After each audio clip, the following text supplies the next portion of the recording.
Nah, pertanyaannya apakah boleh nggak sukses di masa muda menurut Alkitab? Boleh atau tidak menurut saudara? Yang bilang boleh angkat tangan. Oke, yang bilang nggak boleh angkat tangan.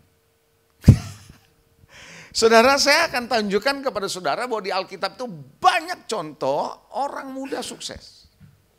Sangat banyak contohnya, orang-orang muda yang berhasil. Mari kita lihat orang yang pertama yang sangat terkenal di Alkitab adalah Daud. Daud menjadi raja atas Israel di usianya yang ke-30 tahun. 2 Samuel 5 ayat 3 dan ayat yang keempat, maka datanglah semua tua-tua Israel menghadap raja di Hebron. Lalu Raja Daud mengadakan perjanjian dengan mereka di Hebron di hadapan Tuhan. Kemudian mereka mengurapi Daud menjadi raja atas Israel. Bukan atas Yehuda. Yehuda itu keluarganya, tapi dia naik ke atas adalah atas Israel. Daud berumur berapa? 30 tahun waktu ia menjadi raja. Saudara, 30 tahun menjadi raja itu bukan umur tua, umur muda loh. Ya kan? Anda ini hampir-hampir 30 kan? Cuman yang mana yang lebih 30? Yang lebih 30 angkat tangan, jujur. Oh ya, beberapa lebih dari 30. Daud 30 jadi raja. Luar biasa ya. Saya sengaja kasih tahu saudara begini untuk apa? Nanti kita akan belajar saudara sukses di masa muda itu gimana. Apa sih sebenarnya sukses di mata Tuhan? Lalu Salomo, nggak ada ayatnya, tetapi saudara saya pelajari Salomo menjadi raja ketika masih usia belasan tahun. Belasan loh, teenager dia jadi raja. Itu sebabnya Daud berkata, anakku masih terlalu muda dan tidak berpengalaman, makanya dia yang mempersiapkan untuk membangun bait suci.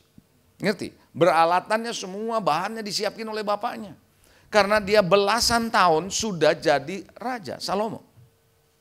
Lalu berikutnya kita lihat seorang bernama Yeremia diperkirakan, saudara Yeremia dipanggil menjadi nabi bagi bangsa-bangsa berusia belum sampai 20. Masih teenager. Saudara Yeremia dipanggil menjadi nabi. Yeremia pasal 1 kita baca ayatnya memang tidak menunjukkan usianya, tapi dia merasa dia sangat muda, dia tidak layak untuk posisi seorang nabi. Yeremia 1 ayat 5 sampai 7, sebelum aku membentuk engkau dalam rahim ibumu, aku telah mengenal engkau dan sebelum engkau keluar dari kandungan, aku telah menguduskan engkau, aku telah menetapkan engkau menjadi nabi bagi bangsa-bangsa. Maka Yeremia menjawab begini, Tuhan Allah, sungguhnya aku tidak pandai bicara, sebab aku ini masih muda. Dia tahu bahwa dia tahu diri, saudara, dia masih muda, terus disuruh jadi nabi bagi bangsa. Ada orang yang nggak tahu diri, saudara. Belum dipanggil sudah memanggilkan diri gitu ya, menawarkan diri, saudara. Ya, tetapi Tuhan berfirman kepadaku, jangan katakan aku ini masih muda, tetapi kepada siapapun engkau kuutus harus engkau pergi, apapun yang kuperintahkan kepadamu haruslah kau sampaikan. Bagi Allah tidak peduli mau muda mau tua, kalau rencana Tuhan terjadi, terjadi aja. Kalau maksud Tuhan mau dilakukan, silakan aja. Tuhan yang punya kedaulatan, paham ya?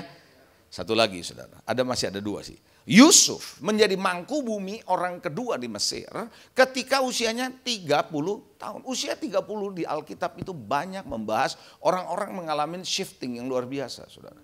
So 30 years of your age, 30 tahun. Tidak berarti Anda bilang, oh kalau gitu saya punya umur 30, saya mesti gini. Enggak sih, enggak juga. Bukti-buktinya saudara yang belum 30 atau masih di bawah 20 juga bisa kan ya. Kejadian 41 dan 46, Yusuf berumur 30 tahun ketika ia menghadap Firaun. Raja Mesir itu maka pergilah Yusuf dari depan Firaun lalu dikelilinginya seluruh tanah Mesir. Jadi dia menjadi seorang mangku bumi, menjadi seorang yang dipercaya at the age of 30. Kalau kita mau melihat Jesus mulai melayanan di umur 30. Selalu Tuhan memakai anak-anak muda. Jadi Anda ini harus percaya Tuhan mau pakai saudara. 2 orang doang. Anda harus percaya kalau Tuhan mau pakai Anda. Jangan tunggu saya udah tua. Enggak, justru di usia Anda. Kenapa? Karena lebih banyak anak muda mudah untuk diberitahu, untuk bisa dibentuk ketimbang yang sudah punya pengalaman terlalu banyak di dalam hidupnya. Ya, satu lagi, tadi pria semua, satu perempuan saya coba cari, Esther saudara. Esther menjadi ratu diperkirakan, nggak ada ayatnya, tapi diperkirakan dalam sejarah usianya 40 tahun. Nah ini, 40 tahun dia jadi ratu. Ya lumayan lah ya. 40 tahun lumayan lah ya, belum tua-tua banget kan, gitu loh saudara. Nah, kalau Anda bisa melihat semua ini bahwa ternyata Tuhan berkehendak anak-anak muda untuk bisa sukses di masa muda. Hah? 2 orang doang, Anda harus sukses di masa muda. Tuhan mau Anda sukses di masa muda. Paham saudara? Nah, sekarang pertanyaannya adalah begini. Semua orang kepengen sukses. Semua orang kepengen sukses. Siapapun di kolong langit ini mau sukses. Kalau saya tanya di sini, ada nggak mau yang gagal? Nggak ada. Ada yang mau gagal? Nggak ada. Semua orang mau berhasil. Begitu ya? Nah, pertanyaannya hari ini karena bulan ini, bulan Februari, Januari, Februari, gereja lagi bicara tentang God's perspective. Hari ini saya mau bawa saudara perspektif Tuhan dalam hal sukses itu gimana? Tuhan mau semua orang bisa berhasil, tapi perspektif Tuhan tentang what is success, Anda mesti tahu. Supaya saudara tidak salah kaprah mengenai sukses yang ada, yang Tuhan kehendaki dalam hidup saudara.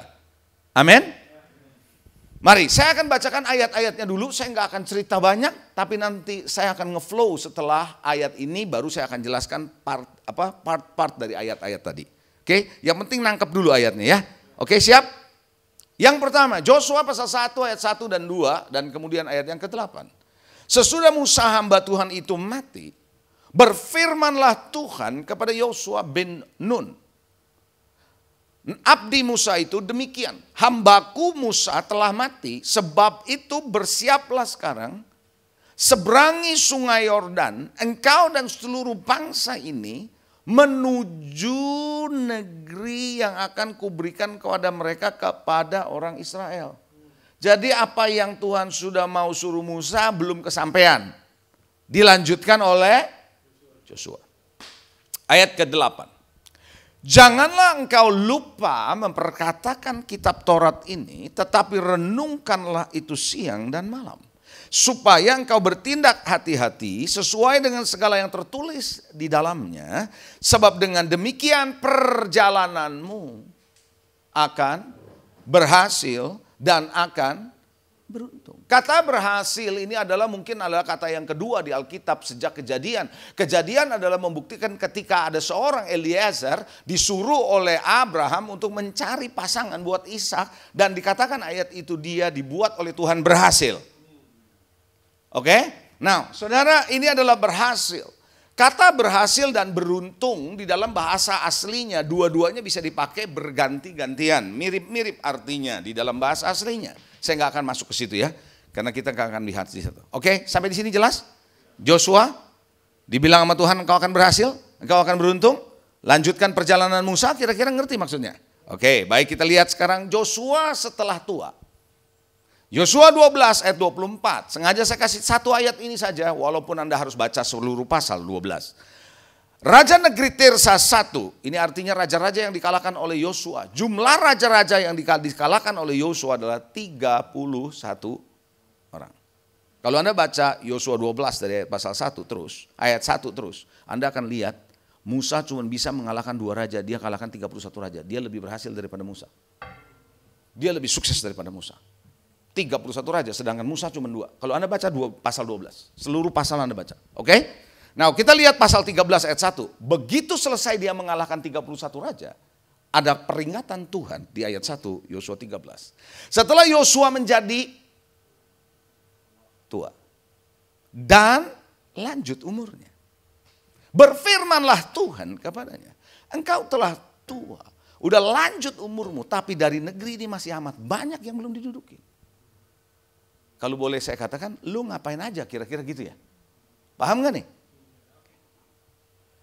Oke, sampai sini jelas? Clear ya? Nangkep ya ayat-ayatnya ya? Oke, kalau masih muda kan lebih fresh tuh. Lebih bisa hafal, bisa ngerti ayat-ayatnya. Tahu ya? Kejadian 39 ayat yang kedua sampai ayat yang keempat. Tetapi Tuhan menyertai Yusuf. Yusuf disertai Tuhan. Sehingga ia menjadi seorang yang selalu, kalau selalu berhasil, nggak ada gagalnya loh. Selalu berhasil. Wow. Dalam pekerjaannya, maka tinggallah ia di rumah tuannya orang Mesir itu. Di rumah Potifar ini saudara. Setelah dilihat oleh tuannya bahwa Yusuf disertai Tuhan. Ternyata penyertaan Tuhan dalam diri seseorang bisa dilihat dengan kasat mata. Wow. Dengan demikian saudara, penyertaan Tuhan dalam hidup saudara dan saya bisa dilihat oleh orang lain dengan matanya. Iya kan? Oke. Bahwa Tuhan telah membuat berhasil segala sesuatu yang dikerjakannya. Jadi Yusuf berhasil karena Tuhan menyertai dia. Oke? Maka Yusuf mendapat kasih tuannya Potifar dan ia boleh melayani dia. Kepada Yusuf diberikan kuasa atas rumahnya, miliknya diserahkan pada kekuasaan Yusuf. Jadi Yusuf dapat apa? Otoritas penuh. Buat kerajaannya si Potifar, maksudnya rumahnya, istananya Potifar dan juga usahanya Potifar. Dipegang oleh seorang bernama Yusuf karena suksesnya dalam pekerjaan dia. Alright? Mari kita lihat 1 Tawari 22 ayat yang ke-11. Maka sekarang hai anakku, Tuhan kiranya menyertai engkau, kata Daud kepada Salomo, sehingga engkau berhasil mendirikan rumah Tuhan. Supaya engkau berhasil. Daud mau supaya Salomo berhasil membangun rumah Tuhan. Seperti yang difirmankannya mengenai engkau. Karena memang Tuhan berkata, Daud mau bangun rumah Tuhan, dilarang Tuhan kan? Karena tangannya penuh dengan darah. Sehingga akhirnya dibilang anakmu yang bangun. Kira-kira gitu ya. Dan Daud berkata kiranya Tuhan menyertai kamu supaya itu menjadi berhasil. Rencana Tuhan bisa berhasil dalam hidupmu. Kira-kira gitu? Alright. Sekarang kita lihat Yesaya 52 yang ini agak sedikit berbeda dari ayat-ayat tadi. Yesaya 52 ayat 13 sampai 15. Sesungguhnya hambaku akan berhasil. Maksudnya siapa hambaku ini? Yesus. Hambaku akan berhasil ditinggikan, disanjung, dimuliakan. Tapi ayat 14 menarik. Seperti banyak orang akan tertegun melihat dia begitu buruk rupanya, bukan seperti manusia lagi. Dan tampaknya bukan seperti anak manusia lagi. Kapan ini orang melihatnya kayak gini? Waktu dia disalib. Tapi ayat sebelumnya dibilang apa? Akan berhasil. Gitu ya. Jadi kalau Anda melihat orang disalib buruk rupa begini habis-habisan, sukses apa gagal? Di mata manusia.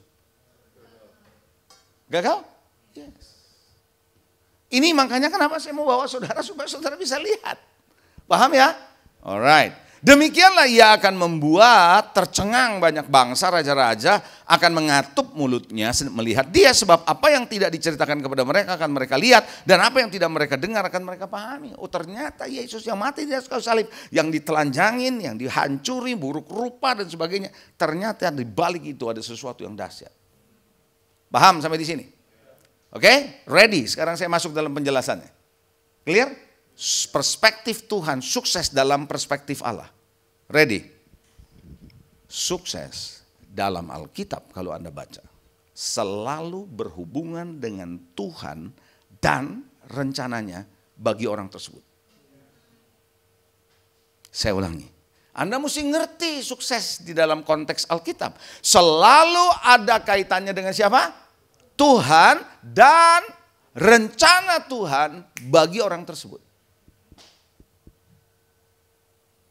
Jadi ketika Tuhan membuat, kalau Tuhan mau buat misalnya Yehu berhasil, keberhasilan Yehu di mata Tuhan adalah dalam perspektif Tuhan, dia mengerti apa yang Tuhan mau dalam hidupnya dan rencana Tuhan dalam hidupnya.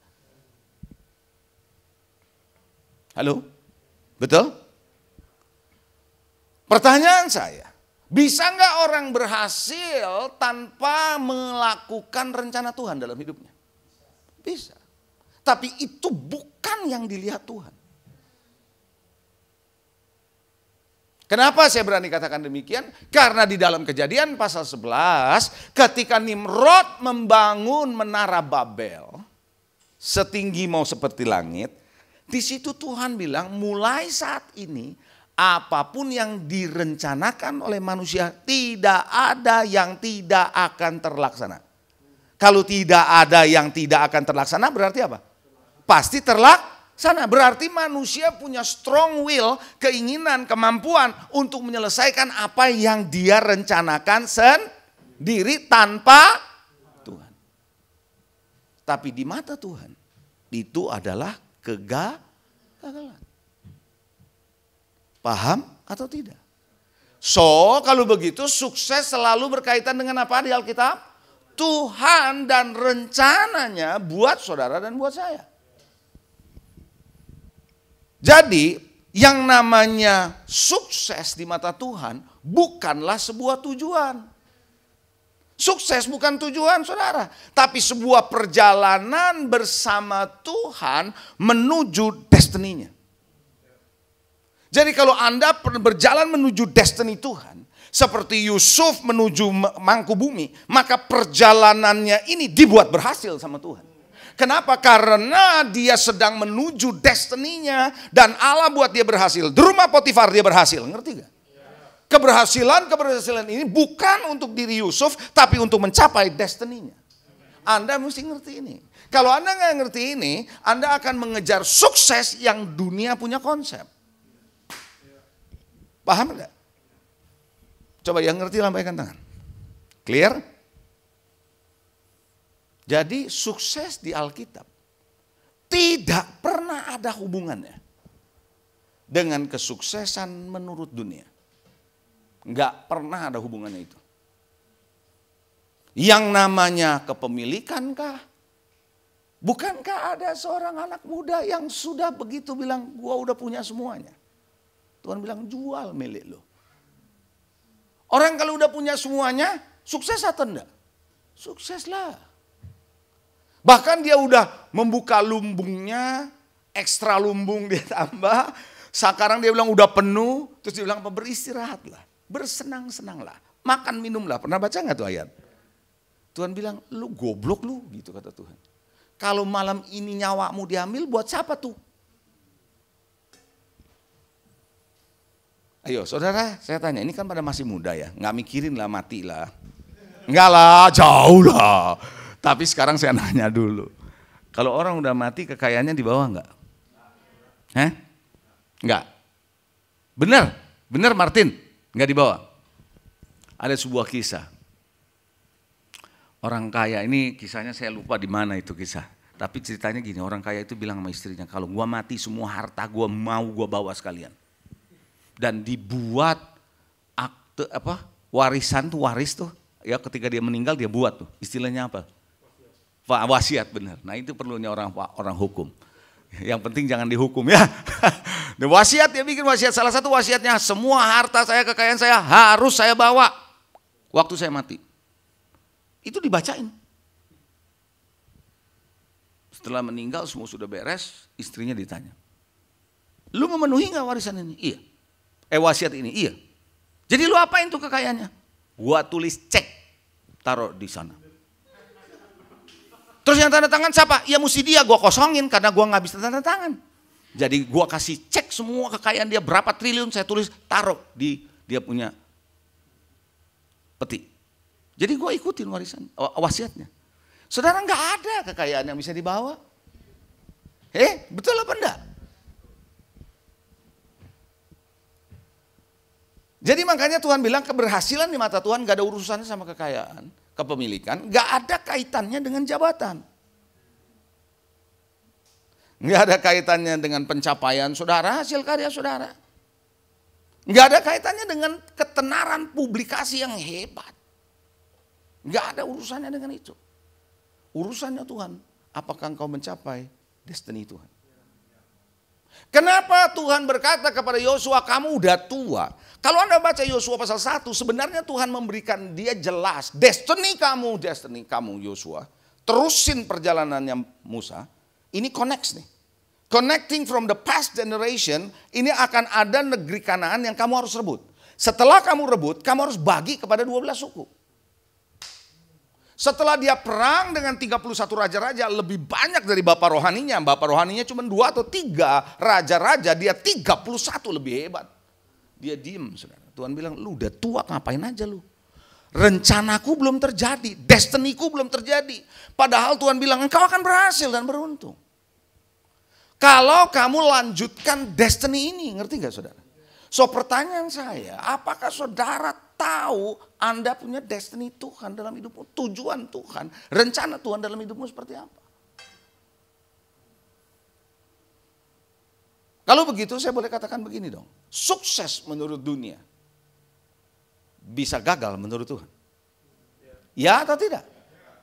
Tahu nggak ada ayat yang bilang begini? Apa yang dikagumi oleh manusia dibenci oleh Tuhan. Ada, kamu kalau nggak percaya kamu cari tuh ayatnya, ada. Apa yang dikagumi oleh dunia dibenci oleh Tuhan. Berarti kalau kita mengejar apa yang dikagumi dunia, justru kita sedang mencari gara-gara untuk dibenci Tuhan. Kayaknya nangkep? Clear? Saya mau bawa saudara gini, perspektifmu melihat sukses di masa muda. Jangan ikut-ikutan apa yang dunia sedang bangun persepsi saudara tentang sukses. Saya nggak bilang saudara harus jadi kere, bukan itu maksud saya. Karena kalau Anda mengikuti rencana Tuhan, perjalananmu akan dibuat berhasil dan beruntung. Kata beruntung atau berhasil dalam bahasa Inggrisnya prosperous and success.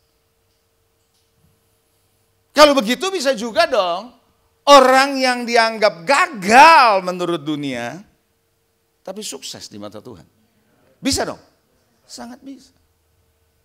Makanya tadi saya tanya, emang saudara pikir Yesus di atas kayu salib berhasil apa menurut orang dunia? Orang dunia bilang, waduh mukanya udah habis ditelanjangin. Saudara itu di Alkitab, saudara kalau tahu itu bajunya ditarik gitu. Itu baju yang ditarik yang tanpa jahitan itu ditarik, berarti telanjang bugil. Dihabisi, mukanya ditaruhin kepalanya. Mahkota duri di mata dunia habis. Setan bilang habislah kau. Tapi di mata Bapa it is a great success. Which one you want to choose? Karena pada akhirnya Anda akan menghadap dengan Tuhan. Betul apa enggak? So be careful with success. Terminologi sukses yang Anda mau capai yang mana nih? Perspektif yang mana nih yang lagi Anda mau lihat?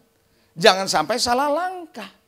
Karena ketika Anda salah melangkah, Anda pikir Anda berhasil. Yes, menurut dunia. Tapi Tuhan bilang, you are failure. Why? Karena kita tidak tahu rencana Tuhan. Saudara percaya dong, seringkali di ngomongin kan, kita lahir gak ada yang kebetulan.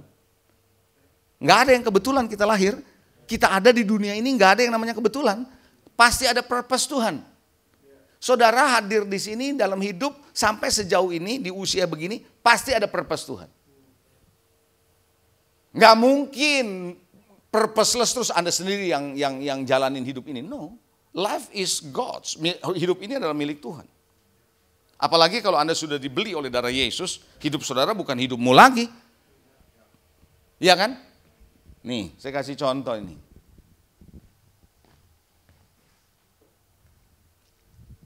Kalau Anda beli ini dari minimarket, Anda bayar, dipegang nama Anda.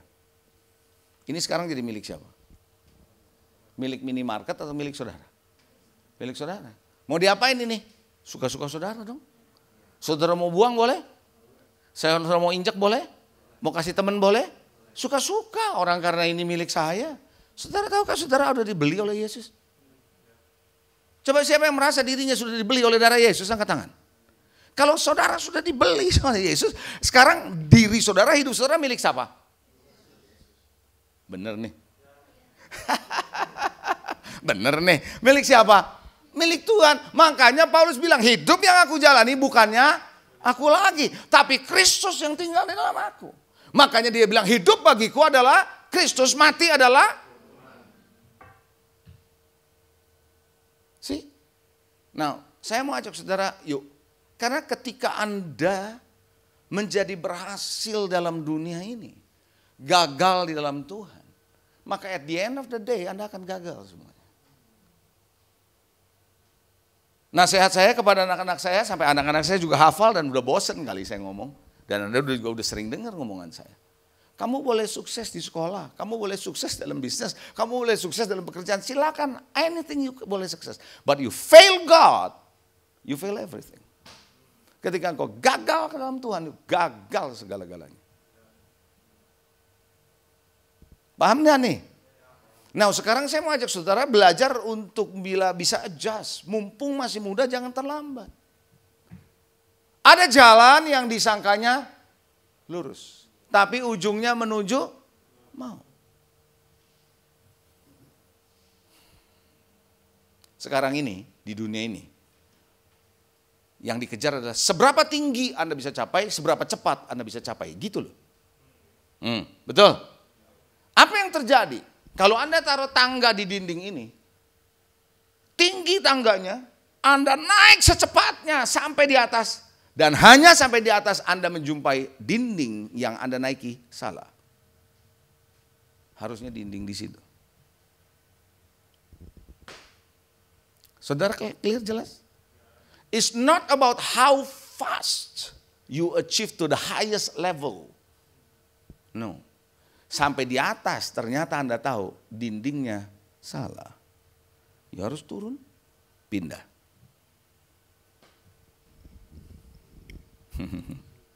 Ngerti nggak? Perlombaan ini kata pengkhotbah bukan untuk yang cepat. No, semua ada waktunya. Clear? It's not about how fast and how high you will achieve. No. Seberapa Anda menggenapi rencana Tuhan dalam hidupmu. Sekarang saya akan masuk. Tujuan sukses itu apa? Kenapa Tuhan mau bawa saudara sukses dalam perjalananmu menuju destiny? Yang pertama, supaya Kristus, Tuhan dan kerajaannya bisa dinyatakan kepada dunia lewat saudara. Kejadian 26 ayat 27-28 bilang begini. Tetapi kata Ishak kepada mereka ketika Ishak diusir di Gerar karena dia punya air di sumur yang dia gali lebih banyak daripada yang lain, gak pernah dapat seperti dia, diusir. Lalu orang-orang yang usir dia datang lagi sama dia bilang begini, mengapa kamu datang mendapatkan aku? Bukankah kamu benci kepadaku dan telah menyuruh aku keluar dari tanahmu? Ngapain lu datang lagi sama gue? Gitu. Ternyata ada jawaban 28 yang menarik. Jawab mereka, kami telah melihat. Melihat apa? Melihat sendiri bahwa dengan mata kepala saya sendiri katanya, Tuhan menyertai engkau. Sebab itu kami berkata, baiklah kita mengadakan sumpah setia antara kami dengan engkau, dan baiklah kami mengikat perjanjian dengan engkau. Saudara, ketika Anda dibawa oleh Tuhan dalam keberhasilannya dia, dalam perjalanan yang sama Tuhan, orang akan tanya sama saudara, saya lihat kok ada Tuhan dalam hidupmu. Jumat 2 minggu yang lalu saya sempat melayani seorang anak Tuhan yang punya rumah pelayanan untuk menangani wanita-wanita hamil di luar nikah. Pak Charles Wong dengan istrinya Ibu Devi. Saya melayani di sana. Saya mendengar cerita-cerita bagaimana dia yang, kalau saudara tahu dia sudah cuci darah, kalau Anda pegang tangannya itu, kalau kita kan tangan dipegang nggak ada rasa apa-apa, pegang tangan dia itu seperti air mengalir, saking udah di-cut supaya lebih cepat cuci darahnya. Bagaimana saya mendengar kesaksian bisa mendapat transplantasi ginjal lah, ditolong oleh yang kasih transplant itu donornya adalah anggota 212 lah, dan seterusnya. Saya bilang, wow, ceritamu buat saya sudah lebih daripada yang lain. Dan saya bilang dari situ saya bisa melihat Tuhan beserta dengan kamu. Kenapa? Karena dia mengerjakan the purpose of God. Orang akan lihat. Orang akan lihat saudara bukan karena Anda pinternya, bukan. Bukan Anda cakapnya, bukan. Tapi Tuhan yang menyertai Yusuf, Tuhan yang menyertai saudara. Bisa katakan amin saudara. Jadi Tuhan membuat saudara sukses bukan supaya saudara terkenal, bukan saudara bisa menjadi apa yang Anda mau, Anda bisa, bukan. Tapi supaya nama Tuhan ditinggikan. Keberhasilanmu bertujuan adalah Kristus diangkat, Kristus dinyatakan, betul? Ratu Sheba bisa datang sama Salomo karena apa? Tuhan buat Salomo berhasil. Baru dia bilang, wow ternyata apa yang saya dengar di luar nggak ada separohnya ya. Di sini dahsyat sekali Tuhan itu. Kan begitu saudara. Jadi tanpa disadari ketika Anda berhasil dalam perjalananmu mengikut Tuhan, orang lihat Tuhan itu beserta kamu. Itu adalah tujuan purpose Tuhan buat saudara berhasil. Ada amin? Jelas sampai di sini. Ketimbang Anda berhasil mengikuti orang dunia tidak lihat kalau ada Tuhan. Why? Karena Anda berhasil, mereka juga berhasil dengan cara yang sama toh. Paham gak? Yang kedua adalah memberitakan Injil. Saudara, coba saya tanya. Tentu saudara, ketika Anda menjadi orang yang berhasil di dalam Tuhan, pekerjaan-pekerjaan saudara, hidup saudara dibawa oleh Tuhan berhasil, akan terbuka obrolan lebih mudah dengan orang seperti ini. Kalau Anda ketemu sama orang yang lebih berhasil kan Anda lebih mau dengar kan ya. Betul atau enggak saudara? Lebih mudah untuk mendengarkan. Walaupun saudara yang dikasih Tuhan, dia bisa melihat bahwa dari sisi kekayaan mereka bisa lebih kaya dari saudara. Tapi mereka bisa melihat bagaimana hidupmu. Di dalam perjalanan hidupmu. Di mana ada damai sejahtera, ada sukacita, ada kekuatan Tuhan, keluarga harmonis. Ada banyak orang sukses dalam bisnisnya tapi gagal di rumah tangga. Gagal di keluarganya, betul apa enggak? Gagal dalam hidupnya. Makanya ada yang bilang begini kan, orang itu lucu. Mereka mengorbankan kesehatannya demi uang. Dan ketika uang mereka sudah dapat, mereka korbankan uangnya demi kesehatan. Karena sakit-sakitan. Kan gitu. So tujuannya adalah supaya saudara bisa memberitakan Injil dan supaya Kristus dinyatakan. Jadi bawa Tuhan melalui keberhasilan karena Anda mencapai destininya Tuhan. Destiny ini bukan cuma hanya full time di gereja, tidak. Tapi dalam pekerjaanmu sehari-hari. Dalam bisnismu sehari-hari. Tuhan bisa bawa saudara di situ. Tuhan mau pakai bisnismu. Berapa banyak bisnismen yang ngerti tujuan Tuhan, dia pakai bisnisnya ini untuk pekerjaan Tuhan. Ya, dia support banyak untuk pekerjaan Tuhan. Dan orang akan bisa melihat, wow, itulah Kristus. Bisa dinyatakan lewat pekerjaan saudara dan bisnis saudara. Yang ketiga, yang terakhir. Bagaimana caranya Anda bisa mencapai keberhasilan dalam masa muda saudara dalam mengejar destiny Tuhan. Mengejar rencana Tuhan. Karena semua bolak-balik dari Tuhan ya. Karena ada ayatnya gini. Mazmur 75 ayat yang ke-7 dan 8 kalau tidak salah. Ayatnya bilang begini. Bukan dari barat. Bukan dari timur. Bukan dari padang gurun, datangnya promosi atau peninggian. Bukan dari barat, barat itu sains sangat banyak di barat, betul? Cara berpikir yang sangat logis, yang sangat maju ada di western. Bukan dari barat, bukan dari timur, bicara soal budayanya. Ya, bicara soal filsafatnya, orang timur juga luar biasa. Tapi bukan juga dari padang gurun. Padang gurun bicara soal apa? Pengalaman kerjamu. Bukan dari western, bukan dari science, bukan dari karena budaya, culture. Bukan juga karena Anda punya pengalaman yang membuat kamu dipromosi. Alkitab bilang ayat itu dilanjutkan. Tuhan adalah hakim yang adil. Yang satu dinaikkan, yang satu direndahkan. Membuat Anda bisa dipromote is because of God. Yusuf bisa dipromote karena Tuhan menyertai dia. Haleluya. Amin. Banyak sekali dari pengalaman hidup saya, bagaimana promosi dalam hidup saya, mulai dari seorang trainee, sampai kemudian menjadi manager, senior manager, general manager, sampai menjadi director, itu semua saya melihat tangan Tuhan.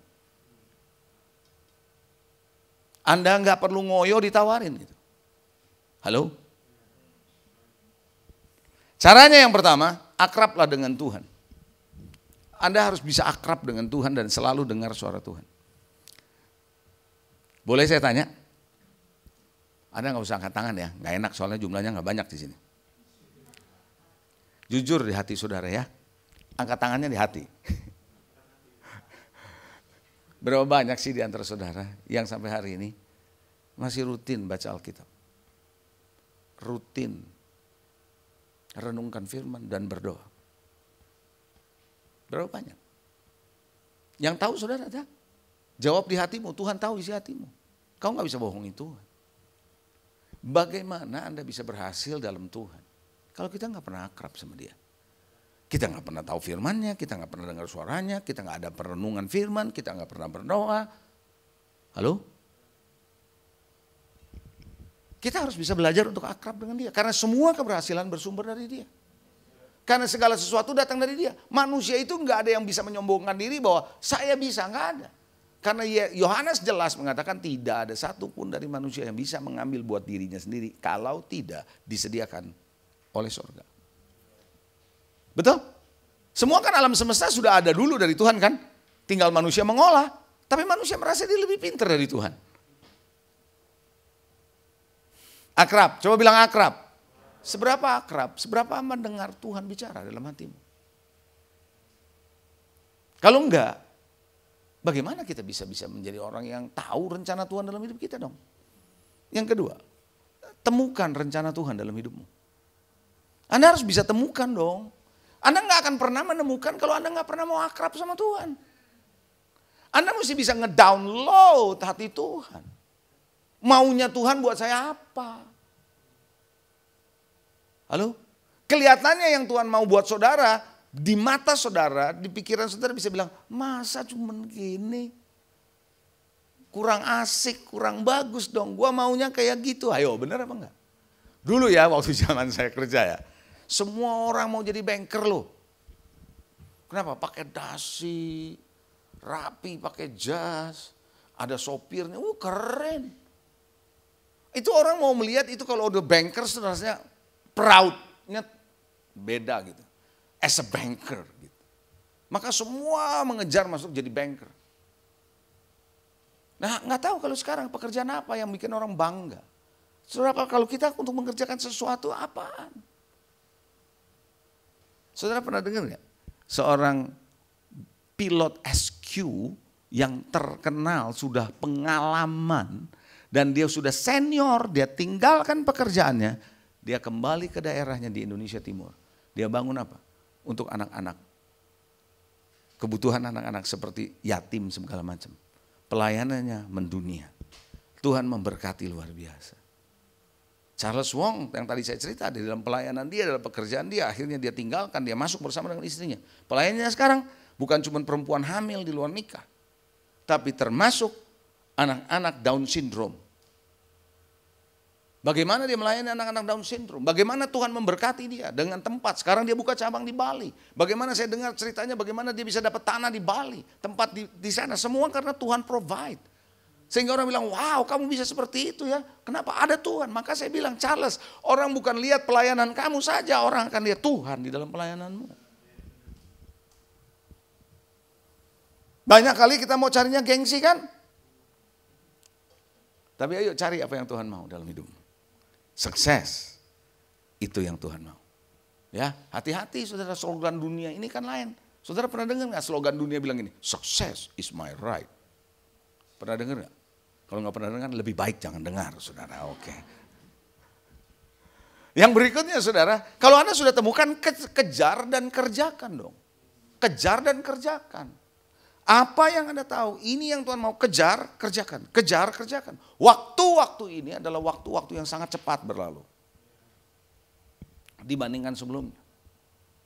Kalau dulu kok masih pagi lama gitu malam. Kalau sekarang tahu-tahu, udah malam.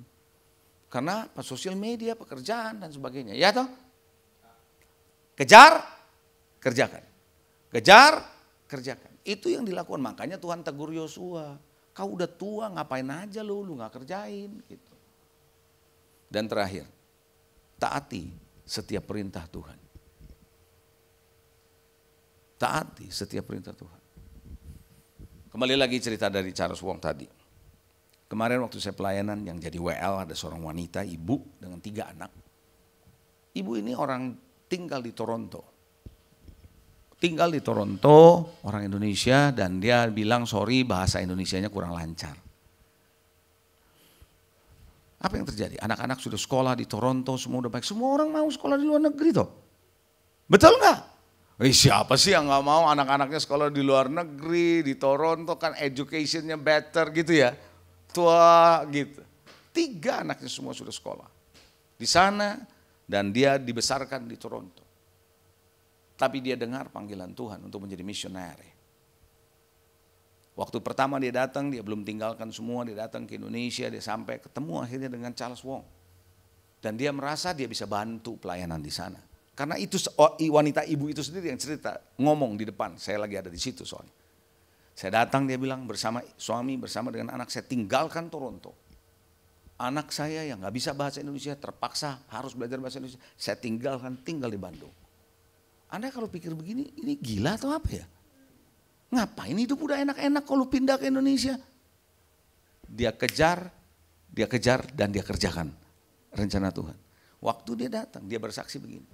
Saya pikir saya bisa bantu Charles Wong, tapi di sini saya melihat Tuhan membentuk saya.